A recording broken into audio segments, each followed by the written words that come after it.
1346년 최초로 유럽에 흑사병이 전파가 됩니다. 그리고 유럽 인구의 3분의 1이 흑사병으로 사망하게 되죠. 육두구라는 향료를 뿌리게 되면은 흑사병을 막을 수 있다. 수많은 탐험가들이 전 세계를 누비면서 육두구를 찾아다녔습니다. 바로 이 육두구, 흑사병의 공포와 육두구에 대한 미신 때문에 대항해 시대가 시작되고 역사가 이루어지게 됩니다. 포도주에 대한 연구를 하고 있었습니다. 정상적으로 포도주를 발효하는 것이 아닌 또 다른 어떠한 원인이 존재한다고 추정을 하게 됩니다. 그리고 그것을 세균이라고 명명을 하게 되죠. 인간의 병의 원인이 세균이라는 것을 밝혀내게 됩니다. 탄저균, 그리고 결핵균, 그리고 끝으로 콜레라균까지 잇따라서 병의 원인이 되는, 이러한 병의 원인이 되는 세균들을 찾아내게 됩니다. 플레밍은 이 발견을 통해서 이 곰팡이가 세균을 물리치는 어떠한 특수한 성분을 갖고 있다라고 추정하게 됩니다. 그것이 바로 페니실린이었죠. 현대 제약 기업의 탄생을 이끌게 됩니다. 아스피린은 최초의 화학 합성 약품이기 때문입니다.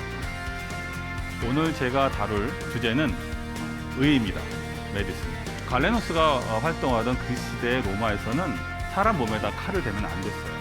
사실상 우리가 알고 있는 모든 의학은 히포크라테스에서부터 나왔다고 해도 과언이 아니죠.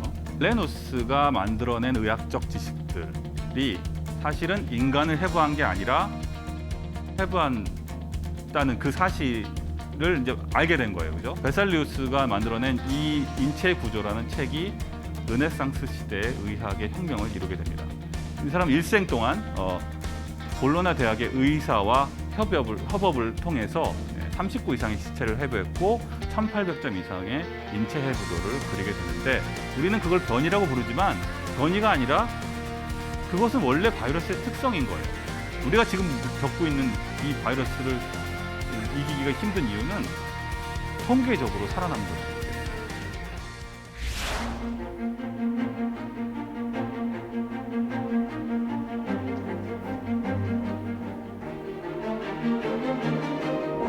반갑습니다. 인더스토리의 임규태입니다. 인더스토리는 현대 사회를 구성하는 다양한 요소들을 새로운 시각으로 재구성하는 프로그램입니다. 오늘 제가 다룰 내용은 의입니다. 메디슨. 여러분, 의학하면은 누가 생각나나요? 바로 이 인물이죠. 네. 히포크라테스입니다. 히포크라테스는 현대 의학의 아버지입니다. 사실상 우리가 알고 있는 모든 의학은 히포크라테스에서부터 나왔다고 해도 과언이 아니죠. 의사들은 히포크라테스 한설을 합니다. 그런데 우리가 히포크라테스에 대해서 모르는 부분이 있어요. 과연 히포크라테스는 정확하게 어떤 형태의 의학을 정립했는가? 네. 히포크라테스는 사체액설을 주장했습니다. 여러분은 들어본 적이 없을 거예요. 그렇다면 사체액설이 무엇인지 한번 알아볼까요? 사체액설은 인간이 4개의 액체로 구성되어 있다고 주장하는 그러한 이론입니다. 혈액, 점액, 흑담즙, 황담즙, 이 4개의 액체가 인체를 구성하고 있고, 이 4개의 액체 간의 균형으로 균형을 이루어야 된다, 이렇게 주장하는 것이죠. 만약에 이 4개의 액체 간의 균형이 깨지게 되는 것이 바로 우리가 앓고 있는 질병이라고 그렇게 주장을 했습니다. 물론 이 생각은 히포크라테스가 만들어낸 건 아니에요. 그 이전에 있었던 그리스 철학자가 만들어낸 것을 정립한 것이죠. 그리고 그것을 그 이론을 의학에 적용한 것입니다. 뒤에 얘기하겠지만 이 사체액설은 2000년 동안 인류 의학을 지배했습니다.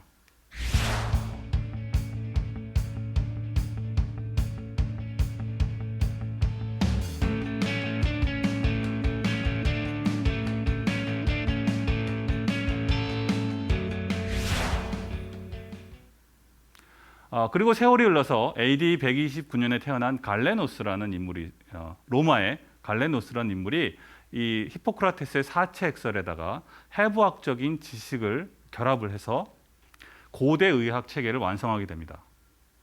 네.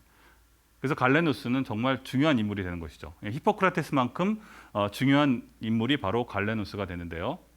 여기서 갈레누스가 고대 의학을 완성하는 과정에서 한 가지 어려움을 겪게 됩니다. 그것은 바로 이 해부학 분야죠.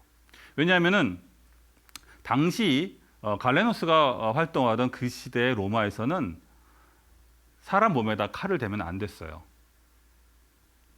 그런데 어떻게 해부학 지식을 얻었을까요? 네, 그러니까 마음 놓고 시체를 해부할 수 있는 환경이 안 되는 상황에서 갈레누스는 해부학적인 지식을 얻어야만 했죠. 과연 어떻게 그는 이런 문제를 해결했을까요? 자, 이것은 우리가 알고 있는 로마의 콜로세움입니다. 네, 갈레누스는 이 검투사장에서 주치의로 활동을 했어요.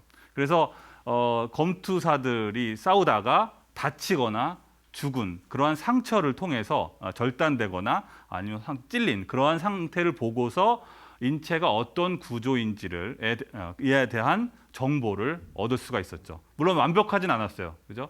전체적으로 시체를 놓고 완벽하게 해분할 수 없었지만 부분적인 지식은 확보할 수 있었습니다. 하지만 그렇다고 해서 모든 지식을 얻을 수 없죠. 그래서 갈레누스는 이것을 보충하기 위해서 동물들을 해부하게 됩니다. 여러분이 보는 이 장면은 돼지를 해부하는 모습인데요. 돼지나 원숭이들을 해부해서 그 해부학적인 지식을 얻게 됩니다. 장기들의 기능이나 위치 이런 것들을 파악하게 되죠. 그래서 가축을 통해서 인간의 내부 해부학적 구조를 유추했다. 그렇게 함으로 이러한 과정을 거쳐서 고대 의학을 집대성하게 됩니다. 그런데 의외의 변수가 생깁니다. 바로 서기 325년에 로마 카톨릭이 국교화가 됩니다. 즉 이때부터 로마는 기독교 국가가 된 것이죠. 그래서 기독교라는 관점에서는 인간은 신이 만들어낸 피조물입니다. 그래서 절대로 함부로 인간의 칼을 대서는 안 되는 것이죠. 안타깝게도 이 갈레누스의 의학은 유럽에서 사라졌지만 그가 만들어낸 의학적 지식들은 이슬람으로 넘어가게 됩니다. 그래서 이때부터 이슬람 의학이 부흥을 하게 되는데요. 당시에 이미 현대적 의미의 병원이 최초로 세워지게 됩니다. 그리고 이때 명의가 등장하게 되는데 그의 이름은 이븐 시나입니다. 이븐 시나는 갈레누스가 만들어낸 고대 의학적 지식을 다 흡수하고 자신이 이슬람에서 만들어낸 의학 지식을 총 합해서 의학 전범이라는 책을 만들어내게 되는데 이 책이 이슬람어로 만들어진 이 책이 이제 중세 시대의 의학의 거의 바이블이 됩니다. 예. 이슬람으로 만들어진 이 내용이 다시 라틴어로 번역이 되는 이런 일이 벌어지게 되죠. 그래서 갈레누스가 만들어낸 이룩해낸 의학적 업적이 그대로 이슬람 의학의 부흥의 밑거름이 되었다 이렇게 말을 할 수가 있습니다.